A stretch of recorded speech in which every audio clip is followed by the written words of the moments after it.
জান্নাতে যাওয়ার আরেকটা আমল বলেন, লা হাওলা ওয়ালা কুওয়াতা ইল্লা বিল্লাহ।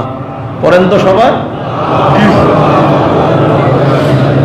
হাদিসের মধ্যে নবী বলেন, মান খরাজা মিন বাইতিহি, কেউ যদি ঘর থেকে বের হয়, বের হওয়ার সময় যদি এই আমলটা করে, বিসমিল্লাহ তাওয়াক্কালতু আলাল্লাহ লা হাওলা ওয়ালা কুওয়াতা ইল্লা বিল্লাহ।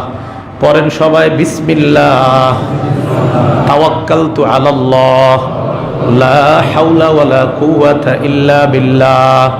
বিসমিল্লাহ তাওয়াক্কালতু আলাল্লাহ লা হাওলা ওয়ালা কুওয়াতা ইল্লা বিল্লাহ।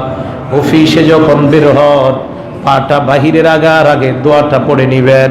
সন্তানটা স্কুলে যখন বিদায় দেন, বের হওয়ার সময় সন্তানকে আপনি পড়ায়া দেন, পড়ো তুমি বিসমিল্লাহ তাওয়াক্কালতু আলাল্লাহ লা হাওলা ওয়ালা কুওয়াতা ইল্লা বিল্লাহ।